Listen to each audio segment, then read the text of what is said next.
Julius Randle recently had ankle surgery. Could this be the main reason why his play in the playoffs was so poor? And is this the reason that Knicks management will sell to the fan base as to why Julius Randle did not show up like he needed to in the playoffs? We're also going to look at Donovan Mitchell, who was recently on a podcast where he was praising the MSG crowd during the playoffs. We're going to look at that and break that down. We're also going to look at the leadership of Jalen Brunson as his offseason has already started because he was found recently at an event at Rucker Park. We're going to get into that and so much more today.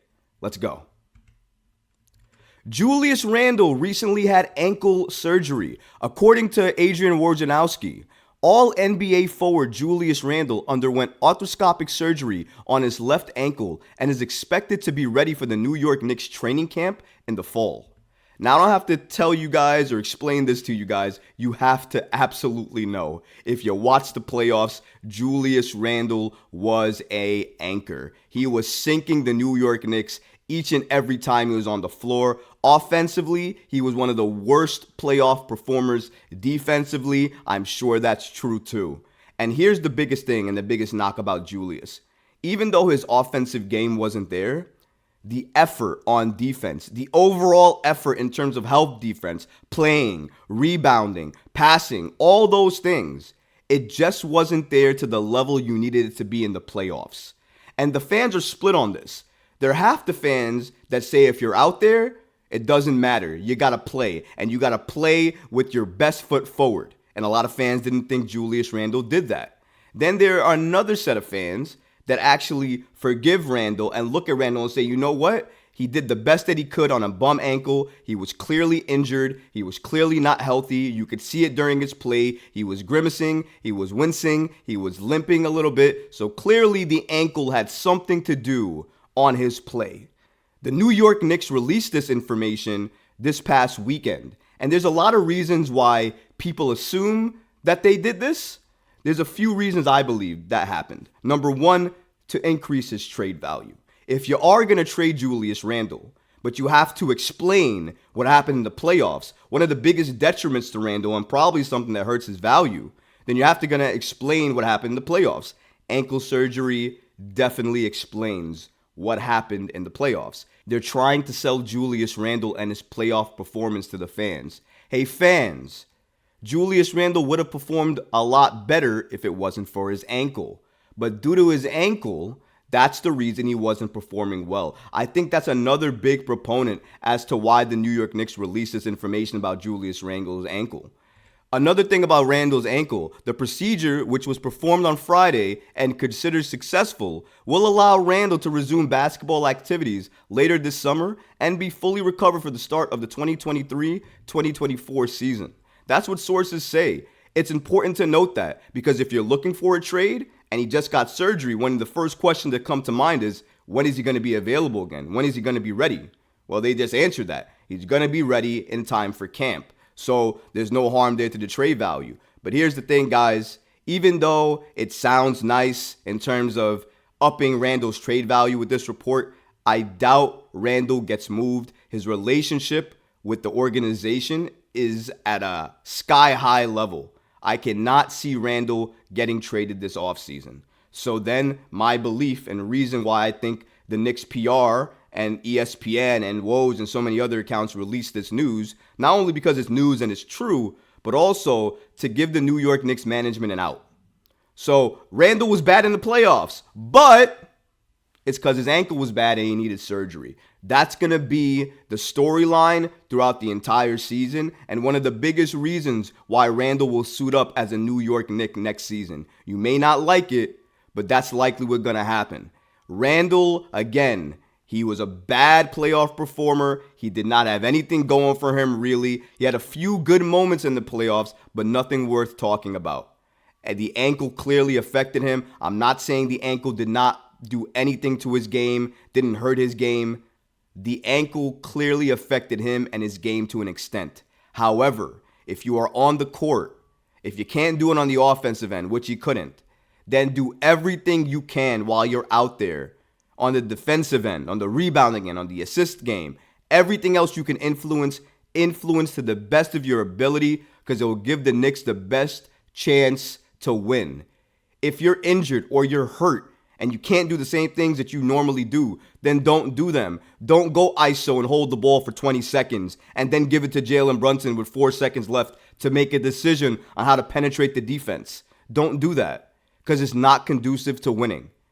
So just a report that came out recently. It's something to note, fans, because you're going to hear a lot about this, the ankle surgery, and what it means to not only his value, but what it means to Randle, the player, throughout the offseason. Donovan Mitchell's making headlines. Donovan Mitchell was recently on a podcast called Run Your Race. It's a basketball podcast where other NBA stars go to talk about their experiences on court, their home life, and things like that. Well, during that interview, Donovan Mitchell was on the show and he was asked about the MSG crowd, the Garden, the atmosphere, and his playoff series against the Knicks. And this is what he said. The people want to know, how was it playing in the Garden? I know you lost, but go ahead. Bro, we got for game 3 when we came out for warm-ups and all that, like the noise, the fans was in there already. When they did the anthem, bro, that shit was crazy. Yeah. That shit was crazy. Like when they did the anthem, yeah. I was like, damn, this shit is jumping. Like I was deep. Now the atmosphere, the energy, the crowd he's talking about, this is what he's talking about. Roll it.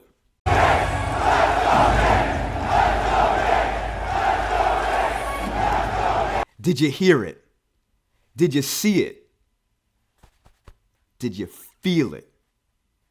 That is what Donovan Mitchell is talking about when he's speaking about the ambiance, the vibe, the energy of the Garden. Did you hear that crowd? Did you hear how live and lit and energetic that they were? How much passion that they have? That is what the New York Knicks fan base gives you night in and night out, especially when you are in the playoffs. The Mecca brings the noise, and it's hard not for any superstar, any player, not to hear it and fall in love. Donovan Mitchell, clearly, you can hear it in his voice. He wants to be a Knick. He should have been a Knick. A lot of people around the league believed he was going to be a Knick. Unfortunately, he's not a Knick. We are a few years away from entertaining the Donovan Mitchell to the New York Knicks scenario again. But I can't wait for when that happens because we're going to look back at this. We're going to look back at other times he's been in New York and talk about why he should be at the Garden. Don't get it twisted. When he is on and he is performing, he is one of the best shot creators, one of the best scorers, one of the best drivers of the ball in the NBA today. You may not like him some of the time. You may think that he falls short when the lights are brightest, like in the playoffs. And if that's your prerogative, I hear you. And clearly there's evidence to support that. But there's a lot of evidence to support how good of a playoff scorer and performer that he is, how good of a regular season person that he is, how good of a teammate that he is, and how much he can elevate your franchise with the level of skill he has. Donovan, MSG loves you too. I know you love us. I know you miss us, and I know you wanted to be a Knick. I know you wanted to be a Knick. We wanted you to be a Knick.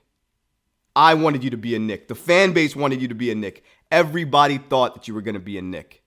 It didn't happen this time, but you know what? I have hope that you'll be a Knick in the next few years.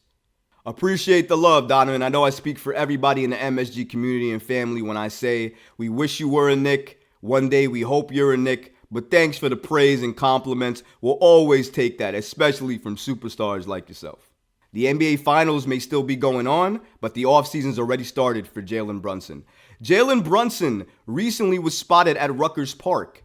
At Rutgers Park, he was already kicking off the summer, training the youth, and helping the youth understand not only the basketball values and morals that you need to play the game right, but the leadership skills you need to ensure that your team not only believes in you, but trusts you and values what you do on that court.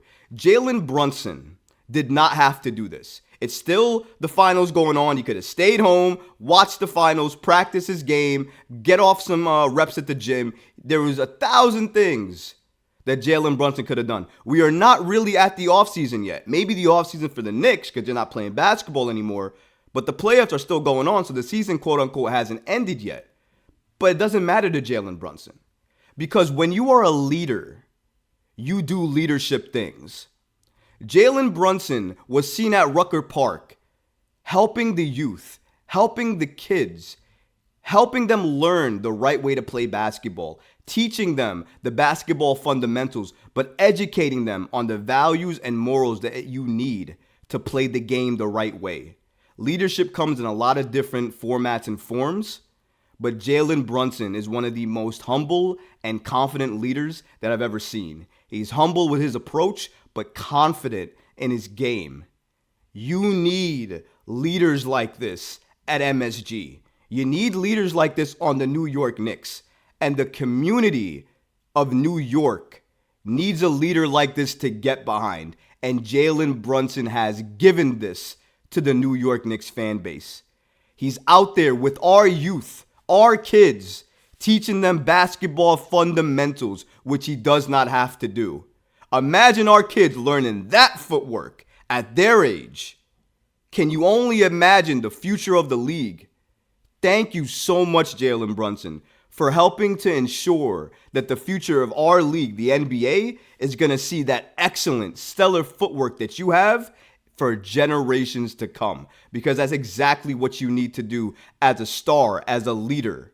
Show up where you need to be, help, educate, and teach. Jalen Brunson does all of that in spades. One of the best free agent signings the Knicks have had in years. Leader, helps this Knicks franchise go to another level, has helped dominate and destroy any type of theory or thought you believed of the player Brunson was. He showed you he's not a one-trick pony. He's not a flash in the pan. When the lights are bright and he's given the keys to a franchise, not only can he run with it, but he can lead you to prominence. And that's what Jalen Brunson has done for us this season.